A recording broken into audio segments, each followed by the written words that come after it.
fiction, science fiction, horror, fantasy, crime, LGBT, thriller.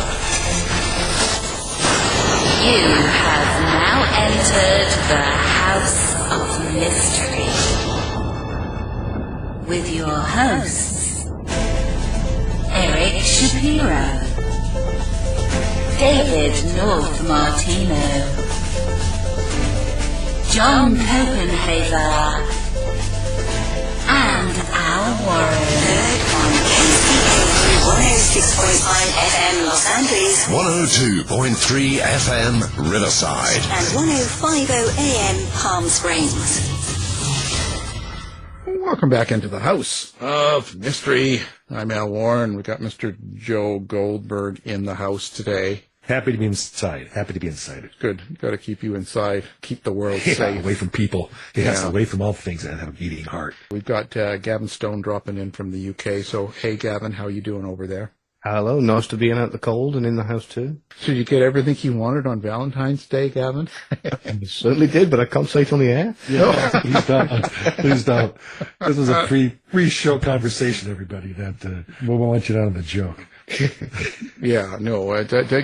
Gavin's a very, let's just say he's romantic at heart. So he's the guy that would buy chocolates and roses and flowers. Yeah, absolutely, 100%. Yeah, he's the sweetest man in the world. We were telling him that he should work for a greeting card agency or something because he writes some of the best, most incredible, honest emotion.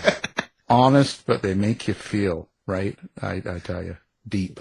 Well, he's good at messaging. It's good. Yeah. There's no verbal clutter. So are you guys going to be buying shares? I'm I'll behind invest.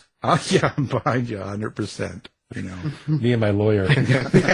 Yeah, we might need one. Well, today we are talking espionage. We're talking about all sorts of stuff: political, thriller, suspense, action. And we've got one of the best writers there, and his latest book, of course, is called The Chaos Agent, Gray Man Book 13. So, Mark Greaney, thank you for being here, Mark.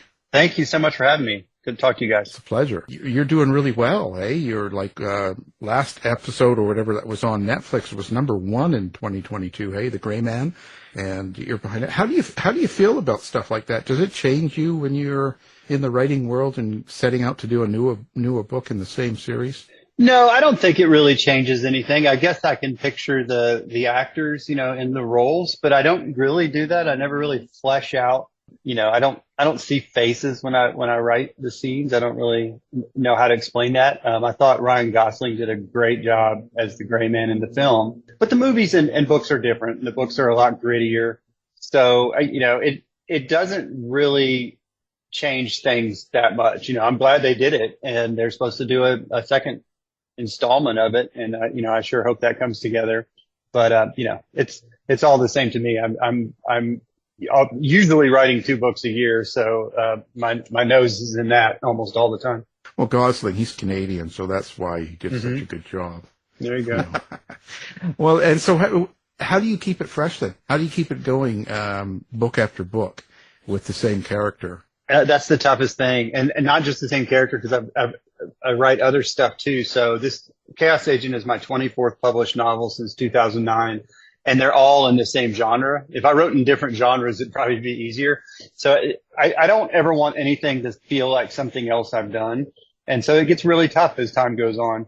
But the only thing, or what I tell myself, the only way to keep it fresh and to keep it, from looking like something I did 1 year ago or 5 years ago, is to go out and get new information, go to new places, meet new people, and, explore different topics. And that seems like it's working for me. I used to be able to just sit down at a Starbucks for 10 hours and just pull stuff out of my head, but I've used all the stuff in my head, so I have to go acquire new knowledge, and that's what I'm trying to do. Well, Mark, what was it about AI in this novel that intrigued you to make it a center part of your story? Well, as you know, Joe, when you're writing about this type of stuff, there's just a few peer enemies that America can have, or our protagonist can have. It's China and North Korea and Iran and Russia, and then you start over at the top. And so I'm always looking for other things that could be threats that would be, for a big geopolitical thriller that would fit in. And with this one, when I was looking for something to write about, I was watching Elon Musk, say he's going to put chips into people's brains and whatnot. He has this really, really big artificial intelligence lab, and Sam Altman, a bunch of these private artificial intelligence labs interested me. And I thought, well, gosh, there's a story in there. And the more research I did, the more I learned about lethal autonomous weapons and the ethics of it all, and how absurdly quickly things are developing in the field. I kind of got the idea that I could make an artificial intelligent agent as a villain in my book, along with human being villains. There's assassins and masterminds and all that. But, to have this technology be one of the aspects of the villainy in the story seemed like a fun idea. So AI as a concept technology is actually a bad guy in this book? You made it a character? Yeah, it's almost like a character. I always thought, like, you take one of these really the most sophisticated large language model that's out there, something maybe, not science fiction, but emerging technology. And then you give it a mission, some sort of an intelligence mission, and you attach it to offshore bank accounts and give it the ability to go on the dark web and manipulate people, social engineer, do all the things that a intelligence agency can do. And then at the same time, artificial intelligence, these big machine learning systems can rewrite their own code, and they can grow, and they can bootstrap and teach themselves new things and use synthetic data, data that has created itself. And then so you just see all the ways that can go wrong. Just the research in itself for that must have been hugely overwhelming. What kind of challenges did you face just like kind of gathering the information you needed for this? Well, the biggest challenge I face is I don't know anything about this stuff, and more generally, like math and algorithms and computer coding and all that sort of stuff. So what I did was, there were about 5 source material books, nonfiction books on the subjects, and I read them all. I read one of them about 4 or 5 times. And then I listened to probably about 300 hours worth of podcasts, read a bunch of think tank papers and, sort of government publications about this stuff, try to understand the ethics and, U.S. policy and what our concerns about China and other private, AI labs are. And so I just compiled it. The story took a good little while to come together. I mean, I research and write at the same time. I find that works best for me. But, I was working on this book into September and still learning new stuff and incorporating it into the story. Well, yeah, I can imagine, because the way the rate of it growing is absolutely crazy. Did you actually worry about somebody knocking on the door and saying, "Hey, you can't publish this because we're working on a system like this that's going to make us vulnerable," or anything along those lines? No, I don't. I get asked that sometimes, and I don't. I always feel like if I'm coming up with this and I've in open source information I have, it would be one thing if I was getting some kind of classified information on the down low. I think I'd be pretty concerned about publishing it or writing about it or even studying it.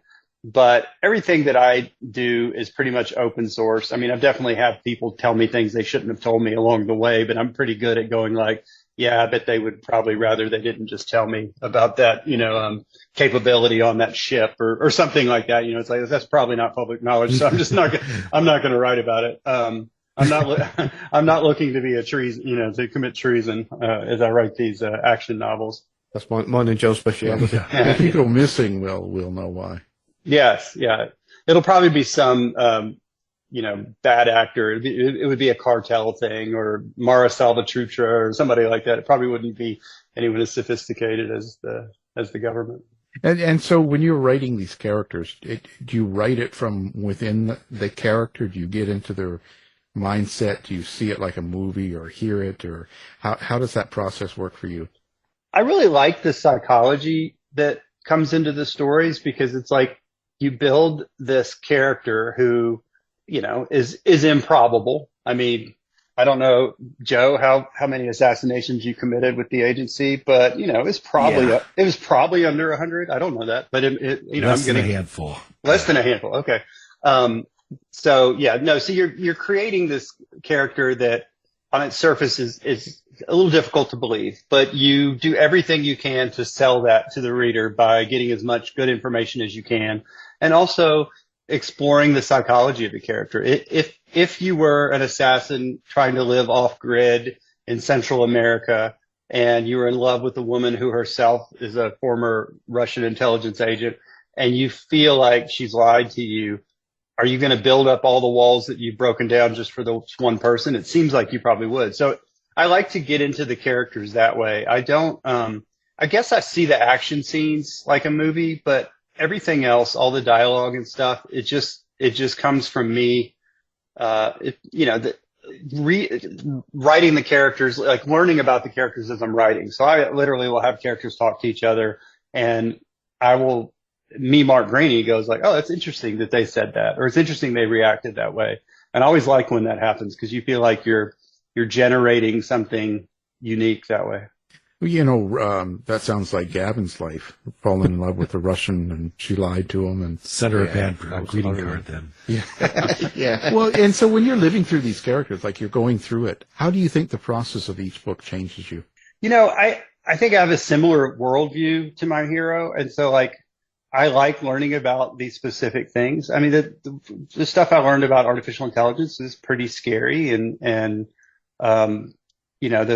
I'm on my sort of big interview circuit now, and I've probably done 25 of these, and probably about the first 10 after each one, I kind of had this feeling of melancholy, and I'm like, I'm being a Debbie Downer about all this, because it is kind of scary to me. It is very ominous. And I was like, all right, you're going to have to get perkier, because you're coming off on these interviews a little bit doom and gloom. So I'm trying to get away from that. I guess it only changes me in that it just gives me knowledge, and, I have opinions, and I share my opinions in the pages of my book. There's really no other way you can be an authentic writer without doing that. But I don't preach to anybody. I don't try to shove anything down anybody's throat. And if people completely disagree with me, my last book, Burner, was about, Russia and their involvement in Ukraine and all that sort of stuff. And I got absolute hate mail from people that were like, you have no idea, Putin is, the second coming, and the Ukrainians deserve what they're getting. And, there's been no civilian casualties, or whatever these idiots say. and I'm just like, hey, you bought the book, you read the book. I'm not trying to change your mind. You're a lost cause, but I'm just going to keep doing what I'm doing. So let's stick with that. Do you think about the readers as you're writing? Are they over your shoulder, or are they just over there, and that's just the way it is, and I'm a write, and that's just the way it goes? I mean, you've written a lot of books. You have a lot of people who read you. Yeah, I think about the readers. I think a lot. I'm just very empathetic to the reader's experience. So that's a really important component of writing, is to say, is this the best time for the reader to learn this information? Or is the reader seeing this the way I'm seeing it? Is there something I can do to simplify it, to make it easier for them to understand?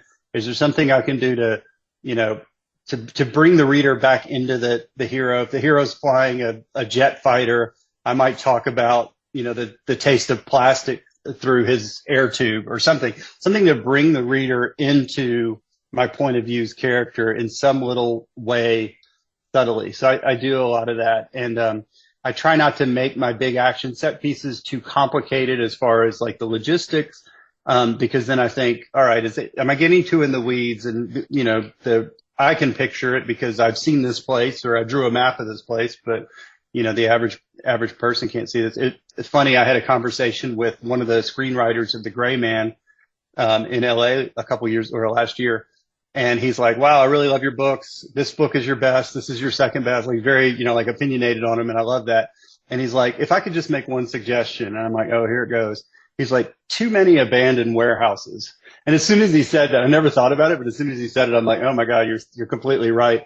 Because you have a tendency when you set up these big acts, which I do probably at least a half a dozen a book, you need to put them in some sort of place that logistically makes sense. And so I think I started, putting too many action sequences in abandoned warehouses, because people can picture that very quickly. And, it's big open space. You don't have to talk about too much stuff. So I'm trying to be economical with the words, just to keep the reader's interest up and the pace going. Well, let me go with a question, but first I want to say that your nickname is Mr. Perky. I'm trying to perk it up for you guys. Yeah. Court's been around for a long time. Court's been in your head for a long time. He's been on TV. He is who he is. So I'm reading and I'm going, what is, in my own characters, what is Court teaching you, surprising you? You sort of mentioned this in talking to Al, but does he sometimes surprise you? What are you learning from your character after so much time? You've lived with them as close as anything else. Yeah. I think I just learned, as I write the story, I kind of have a starting off point, kind of a middle point idea, and then a general end point. But the ends of the books are usually very surprising to me. So some of the decisions the Court makes honestly surprised me. I remember I was writing one of the books, Gunmetal Gray, and it was the first time where I was like, okay, I think Court would want to do this, take this course of action, but the readers, that's not what they want him to do, because the sensible thing for him to do is this, but he has this moral compass that I've written and I've tried to stick with. And I'm like, he's not going, the hero's not going to do what the readers want him to do at the end of the book. And I had to kind of like sit with that for a minute and go like, is that okay? And then finally I was like, I think it's okay. And people were happy with the book. So now more and more I have him, being really, really stalwart about things, even if he's wrong. And I think that's, it's interesting for me to write that. And I think it's interesting for the readers because you're not just following along a player in a video game who's just, going to a place, doing something, moving on to the next. It's more like this person is growing and adjusting to the things around him. And I guess as a writer, that's fun for me to explore that. I was just saying, I like the whole kind of concept of it not being templated and kind of stepping outside of that, normal system that you might use for your books. I think that's absolutely fantastic. Yeah, and it makes it more fun as a writer as well than to just have this square-jawed hero that just stacks bodies and moves on to the next thing. There's a lot of sort of repercussions for the things that happen to the hero. It's vulnerable characters are just super interesting to me as opposed to just the superheroes.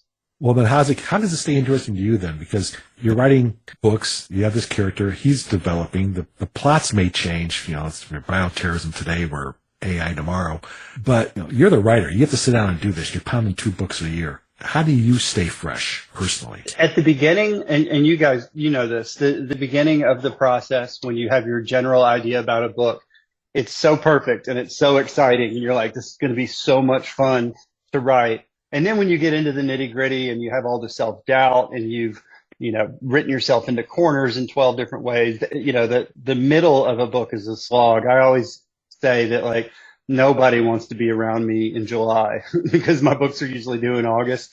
And, let's say June and July, March, April, May, I'm a fun guy then. I'm pretty perky then. But then I start getting into the self-doubt and, beyond self-doubt sounds like an intangible. It's more of a tangible thing. Like I have 53 things I don't really understand about the book that I'm writing. That's where you have to just slog through. But the beginning, I always feel very fresh. Like I know what my 14th Gray Man book is about. I've got some really cool ideas and I can't wait to get into it. And even having said all that, 4 months from now, I'm going to be hating life. And there has not been a book that I've written to where at some point I haven't thought that I might call the editor and say, can I just give the advance back and let's forget this? It's just more than I can, I bit off more than I can chew. And that happens to me all the time. That happened to me in the last 2 months, with another book that I was writing. And it happened with Chaos Agent last summer. There was a time where, so keeping it fresh is all about, kind of understanding there's going to be parts where you're just trying to, generate some words. And then once you have a draft down and you're going, I like the editing process because then I feel like I have a book right now. I just want to make it a good book. Before that, you don't have a book. You just have ideas.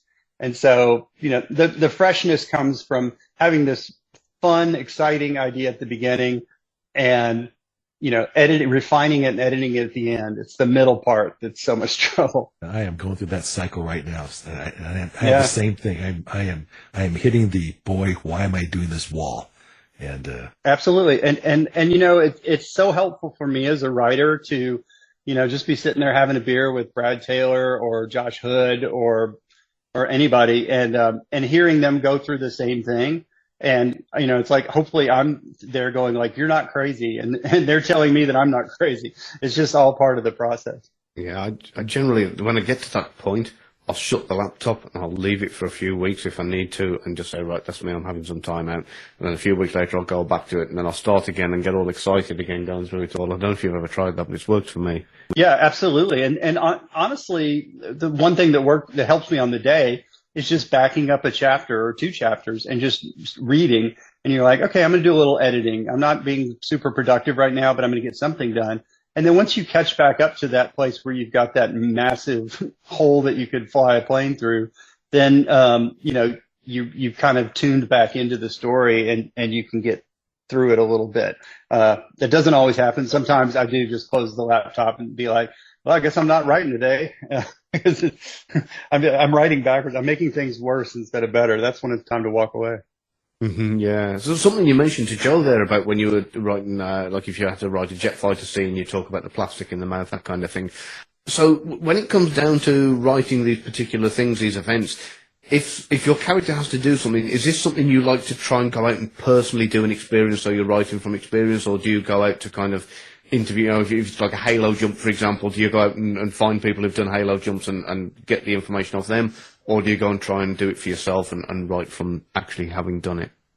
It depends. If it's fun and not too scary, then I always want to do it, or it's not going to hurt me. Like I've scuba dived and I've gotten to fly in an F-18 and go to the 3-letter agencies in DC. And I just got back from Africa where I spent several days with diplomatic security officers at an embassy. And so it was really good hands-on, training and learning. But then there's other things, like I had a guy that owns a skydiving school who's a fan of my books, who's like, come out, we will totally set you up and we'll do everything and blah, blah, blah. And I was like, I could come up with 15 excuses, but I'm just going to try and be a man and explain that I'm not a man. And I just emailed him and I go like, I'll be honest with you, there's a lot of stuff I'll do. I am way too scared to do that. It's not happening. I can talk about it all day. But, I can go to my buddy Brad Taylor, who used to be in Delta Force and has probably jumped more than, most people. And I can ask him questions and he's instantly, giving me information. If it's something like scuba diving or anything to do with firearms, I do a lot of hands-on stuff with firearms. And I enjoy that. And it's kind of my comfort zone. Whereas, like if my hero wrestled an alligator, I'm not going to go wrestle an alligator. Yeah, I got to admit, the whole kind of scuba diving scared me more than it did jumping out of a plane, but that's a story for another day. Mm-hmm. Yeah, it's just different. Yeah, I had it was a little scary to me, but I'm like, I think I can do it, and I love it now. But jumping out of an airplane, I think I'd be one of those people that, would put their claws into the fuselage and they wouldn't be able to get me out the door. Fair enough. And how helpful have you found the 3-letter agencies, or how helpful or how hindering have you found them over the years as well? Not hindering at all. Helping, it's a mixed bag. I mean, obviously I'll go to like a public affairs officers or whatever. I mean, I know people who work at them. But, there's pretty good channels to go through this. If it's the Pentagon, I've been to the Pentagon like 5 or 6 times with 3 or 4 different people. It's not that big of a deal. I've actually never been to CIA. I've been to DIA and ODNI and I've been to NGA. And everybody is very cool and very interesting. I'm also a member of AFIO, which is the Association of Former Intelligence Officers, where I think if you're a U.S. citizen, you can be in the organization, even if you're not a former intelligence officer. And I've been to some symposiums and things that they've put on and learned a lot of stuff and met a lot of really cool people. So mostly it's retired or, former I used to be people like at the agency that I'll talk to. I was a card carrying member. I'm not sure if I still am or not. I've been in the because it's global and over here, if you're in the FAO, then you get access automatically within the membership to the Special Forces Club. I was there not so long back, which is purely just Special Forces or intelligence officers. And I keep thinking, shall I join or shall I not? Yeah. Fantastic. That sounds interesting. See, he's a lot more than you know. Perky and deep. Yeah, and deep, real deep, you know. It's the locations, you've been all over the place. Sounds like you travel a lot, see a lot of things. Do you pick locations for particular reasons when you write them in the book? Sometimes I pick them because I want to go there. I want to see it. One example of that is I wrote a book called Deadeye, and I had just seen the movie The Girl with the Dragon Tattoo, and I was like, wow, Sweden looks so cool. So I went to Estonia and Sweden and Denmark and Belgium for that book. And I did it totally because I saw a movie where it just was a place I wanted to go. And, it was an amazing experience for me to go to Moscow. I will never go back, but I went when it was okay to do so. And, I've been to Beijing and North Africa. I just got back from West Africa, all over Central and South America. It's a lot of fun. And I pick for different reasons. Sometimes the story completely dictates that, and other times it's just a place that I would like to go and experience. I think the Gray Man has been in Paris about 4 times in the series. He hasn't been anywhere else twice, I don't think. But I like Paris. I mean, it's a cliche to like Paris, but I don't care. I actually like Paris. So it finds its way back in, even if it's a small scene. Great place to be. Are you conscious about how you write these modern day events, like when you're getting into Russia and like your last book and all that? Does it are you trying to stay away from certain things and not things, or do you think about the bad emails you're going to get because you say something about Russia and they love Ukraine or they love Russia? You know what I mean? Like, do you? Yeah, I don't let that worry me. I just, I feel like that, I'm a thriller writer. I'm not going to try and hype my self-importance by saying, I'm trying to change the world or anything like that. I'm just saying what I believe in the context of an entertaining story. And if people don't like it. I mean, I wrote one of the Clancy books I wrote. I never actually understood the point of it, but, it bothered some militia members in Texas. And so I was getting this just super violent hate mail from males and females. And I didn't really understand the point. It was something about some characters, some villains made it into America and had to acquire some weapons, and they didn't acquire them from the militia. And I think the militia was mad that I thought that these people could come onto their turf and commit crime or something. It was a little too incoherent to understand, but I mean, this went on for months and months. There must have been some email that went out to all these jerks that said, let's all harass this guy for a while, and it lasted for months, and it didn't change anything. I didn't understand their complaint well enough to respond to it because it was so incoherent. But there's a subset of just nutty people out there. I've gotten emails from people that I don't read the whole thing. I always say there's an inverse there's a positive correlation between how long an email is and how crazy the person is. And you get these manifestos sometimes. And, by the end, I'm going I think this guy's saying I'm in the Illuminati. Congratulations. What they're saying. Yeah. And it's I went to, I got C's in public school, and then I went to state college and graduated when I was 25, and then I was a bartender for 10 years. So it's I'm not trying to, say that I'm, one of the elite deep state people that people accuse me of being. Well, I think they're in on it because we get that all the time. We'll have certain people on, and all of a sudden it'll be huge influx of this, you're all working for the government or you're part of the deep state, and there's something wrong with you, and you're paid for this, and it gets really kind of jaded. It's really, it's kind of scary in a way, and that's kind of what I was meaning when you select certain areas to write into, because it's a little bit, it's not like it used to be, because they have so much easier connection with you. They can find you online. And so doesn't that kind of freak you? Because it sure freaked me out for a while until the Tucker Carlson got mad at me about 2 years ago and said some things, and then it was crazy. People were sending me all sorts of weird things, and then it tones down. But then now I'm kind of okay with it, if that makes sense. But I just wonder, because if I was going to sit down and write a story about something, I'd be a little bit more concerned that I'm going to get it, I guess. Yeah, I've like written about the Mexican cartels, and I've written about corruption in the government. Obviously, I've written about Russia and stuff like that, and nothing's ever happened, and that doesn't mean it won't. I've been at a book signing and somebody has come up to me and I'm like, oh my God, is this person going to like kill me right now? Because not necessarily because of threats. There's just some emotionally disturbed people, let's say.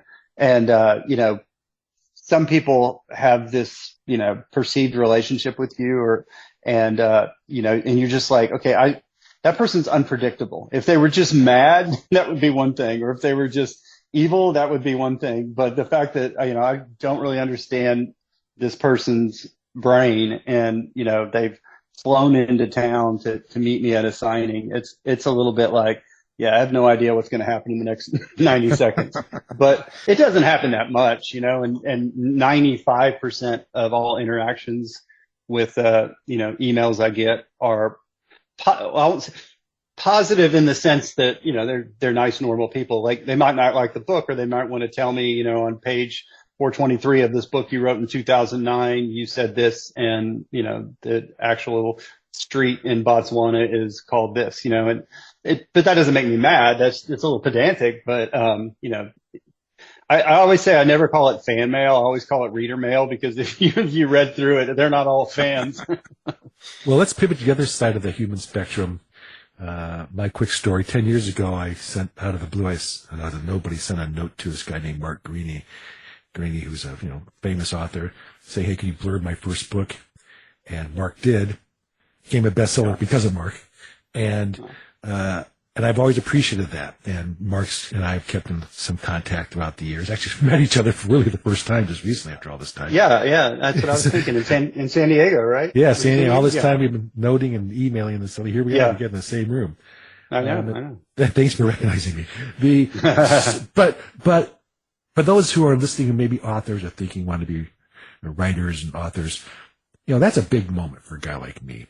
And what I found now that I've been in this gig is there's a very large pay it forward mentality amongst the authors. There's not competition. What is it about this writer community? You mentioned Josh and Brad and all the gang. What is it about this community that says, let's help each other out? That's a good question. And I think about that a lot, because there is just virtually no competition. I always say that I don't feel like envy or anything about any other author's career at all. I mean, I honestly, truly don't.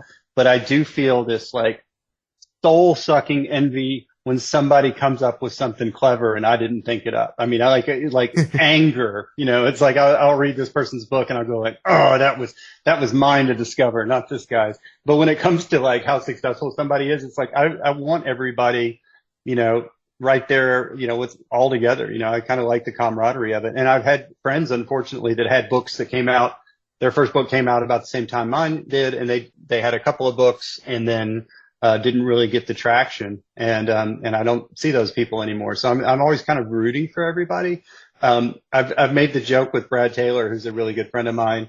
Like when we first spent time together, we were at an event. We were both asked to come sign some books, and we didn't really know each other, but we knew of each other. And we just decided to go get a drink while we were waiting to do something. And like we sat in an Irish pub in Las Vegas and just like, it felt like I was meeting someone that was living my life. And and so when people say like, why are you guys all seem to be friends? I'm like, I think it's because we're writers. So we're just kind of lonely. And then when you bump into somebody that's kind of doing the same thing you are, it's like this very unique, unusual situation. I worked in an office until I got published when I was 42. So I had, 10 years or more in working in an office, and I miss that camaraderie and all that other stuff. I don't miss anything else about the job other than the people, but I do miss the people. So it's fun to keep everybody together and everybody being positive. There is that sense of community. That's why going to the conferences helps actually see faces and build your network. Yeah. And one more thing I'll say about that, it's that what you just said, but it's also this understanding that it's not this rarefied air. I went to my first couple conferences and had a lot of social anxiety, and I was too scared to talk to anybody that had been published because that was like what I wanted. And it's like, I didn't deserve to be in the same room.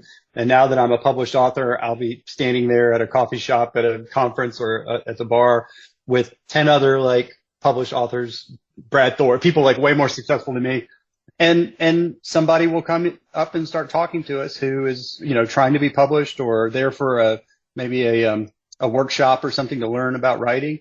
And nobody looks at them any different from each other. It's like, if you're a decent person and you're mindful of other people's, space, then, it's really good. So I think it's a good way for people that are trying to make it in the industry to, it kind of demystifies. It goes like, well, these are completely normal people. These not special in any way, shape, or form, other than we finished a book and then we finished another one that made it a little better, and then we finished another one that made it a little better. Well, I usually don't ask the advice question, but since you sort of mentioned that, kind of what I did in San Diego, now you guys just stand around, I kind of stand over the side. What advice, I really don't like that word, but what advice do you give people who are saying, I'm starting this, I want to do this? Is it the skill and techniques? Is it the networking? Is it just sit down and write, which it seems, read? Is that the best advice? What is it that you would suggest for somebody saying, I really need to get moving on this? Yeah, I sometimes I feel like I'm turning into one of those grumpy old men on the Muppet Show that are just sort of like, very opinionated and heckling, Stadler and Waldorf.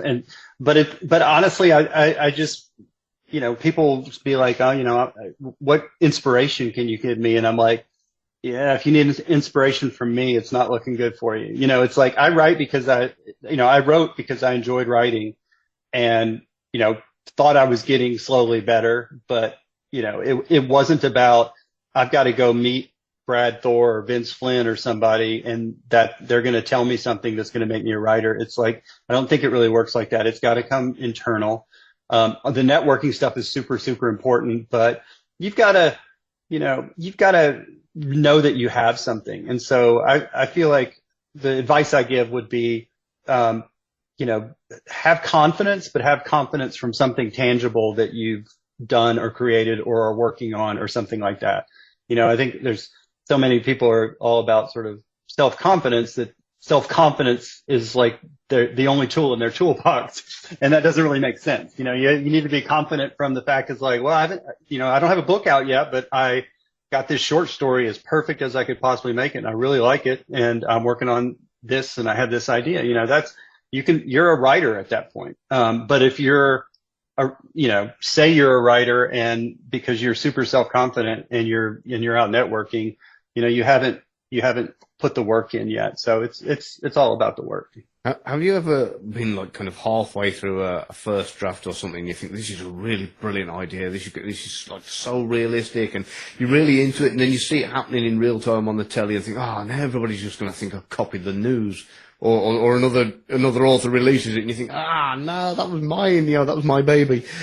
Yeah. So multiple things like that have happened. Never super, not so much that you're going to stop what you're doing, but I've tweaked things. I was a ghostwriter on a couple of books, and on one of those, let's say it was about 2011 or so, the villain, you find out at the very end that the villain is Osama bin Laden.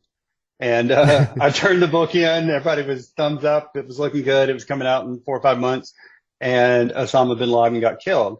So I was like, all right, there's still time to go back and change it. So I changed it to, I forgot the guy's name now. Is it Anwar, the guy from Arizona? Yeah. Oh, yeah. And I was like, we'll make it him because he's in the news. He's famous. So we made it him. And then like a month before the book came out, he got killed.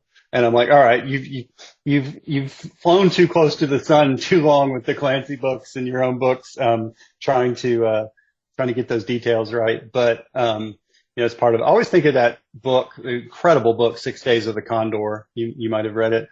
They made it into a movie called 3 Days of the Condor with Robert Redford. But, the whole idea was that, there's these people that read books and try and find out things about intelligence agencies or, compromises in intelligence agencies. And I always thought that's such a cool premise because it's like, there's stuff out there that people don't even know is real that they're talking about. Yeah. Now, I've got a crazy question for you, as opposed to all the other crazy questions that have been going on. If you hadn't have become a writer, I know you've got like a degree in politics and that kind of thing, but if you hadn't have gone down the path of becoming a writer, what do you think you would have done? How would Mark Greaney's life have been completely different? What path would you have taken? Well, sadly, I know the answer to that because I was 42 when I got published. And so my life was in a cubicle. I worked for a medical device company. And I think I said before, I used to deal with a lot of social anxiety, like, to the extent where I was really good at my job at my company, and they wanted me to get into sales. And I didn't want to get into sales because that was like meeting people and all that. And I'd rather just be sitting in my cubicle, have my little network of work friends. You know, we all knew each other and hung out and go to accounting meetings together or whatever. But, you know, that sort of being out in the field type of thing was terrifying to me. So I think I would have had a job like that until I retired. And I don't think I would have really done much with it. And people at the time were always like, you should do something different. What you're doing is beneath where you are. But I was secretly writing books the whole time and thinking about books and wanting to be a writer and reading and all that. So it was kind of inevitable where I turned out. I mean, I'm very, very lucky that things have gone as well as they have, but I was going to be writing books until the day I died, whether or not I did it for a living. So it's a good thing that I'm able to do the thing that I love. What was it that initiated that you getting published? Like, was there some sort of thing that happened or something that made you actually send it in to an agent or a publisher or get it on the go? Yeah. So I wrote, it took me 15 years to finish my first book. I started it in 1990 when I was 22. And I finished it in 2005. And as soon as I finished it, I looked online to see how to get a book published. And everything I read, like, shattered my confidence in what I had just written. You know, it was like my book was too long. It was too big. It had too many characters. It wasn't focused enough. And so then I was like, okay, it took you 15 years to write this, but you really didn't work that hard. You know, that's 15 years of piddling gave you this book. And maybe the last couple months you really worked at it. So I went out and wrote another book in 7 months. And that one I got in front of an agent, and it was the agent who is the agent of like one of my favorite authors, a guy named Ralph Peters. And the agent really liked the writing, but he didn't like the whole premise of the book. He thought the book was too ambitious for someone who hadn't been published. So he asked me to write something else. So I went from a guy that, only his mom had read his first book. Literally, I think 3 people read my first book. And now I have this big agent in New York who's like, you're a good writer. Write me another book. And then I wrote him a book, and he said, okay, I don't think I'm going to represent this one, but I like your main character, this gray man guy. I don't really like the plot, but there's this little subplot about this kind of phalanx of bad guys that are after him. It's like if you made that the center of the story. And so he's like, just write me another book. And so it's another year out of your life. And I did that because I felt like, well, this guy's giving me like good information. And then once I finished that book, that was The Gray Man, and sent it to 10 publishers, and 9 of them turned it down. And the one who picked it up happened to be Tom Clancy's editor. So a couple of years later, when Clancy was looking for a co-author, I was in the right place at the right time. So that's what worked for me.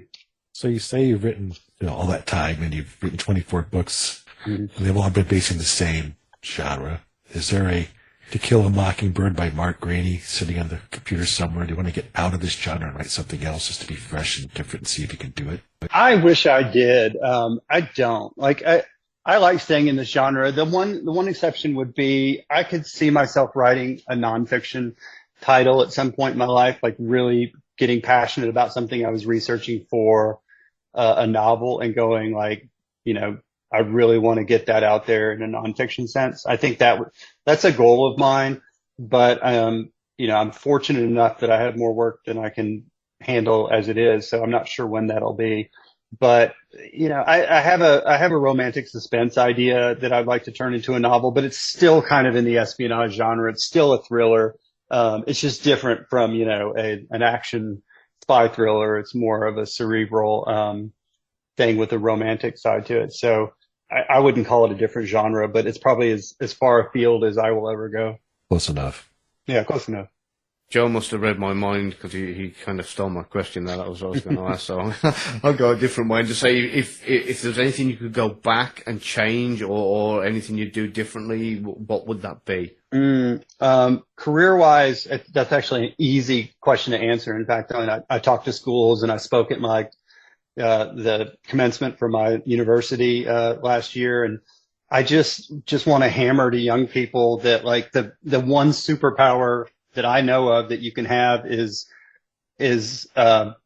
just sort of fearlessness when it comes to, going after what you want. I just think that that's such an amazing, and I don't say that from experience. I say it from the experience of not having that. And, I had meetings with agents where I never left my hotel room because I just chickened out to go talk to them. I just had so much fear about rejection, and, I didn't talk to people. I didn't ask people for, advice or help because, I just I didn't put myself in the right, frame of mind. So like, if you can go out, if you're young and you're trying to, find your way, if you can go out and seek to fail, say, I'm going to fail at this 25 times, and that's your goal, then I think you're going to just end up so much better off. And it really is like a superpower to me, just that having a little bit of bravery in what you do.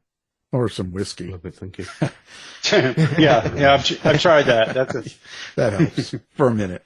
Hey, listen. Yeah. So, you like to interact with readers. How do they get a hold of you? Doing social media, website? How do people find Mark Greaney? Yeah, so I'm on kind of all social media, easy to find that way. But my website is markgreaney, Greaney books.com, and that has all the info. I'm about to go on a book tour and then, bang out something else this year, but I'm pretty active on social media. Fantastic. Now, the book, The Chaos Agent, Gray Man, Book 13, it's out now. Our guest is the author of that book, Mark Greaney. Thank you for being here. Oh, I enjoyed it. Good to talk to you guys. Thanks, Mark. You've been listening to the House of Mystery radio show. To find out more about our guests, hosts, or show, go to www.houseofmystery.com. Show's over for now. Was it as good for you as it was for me? Well, good night. This has been a production of Something Weird Media. I'll be back.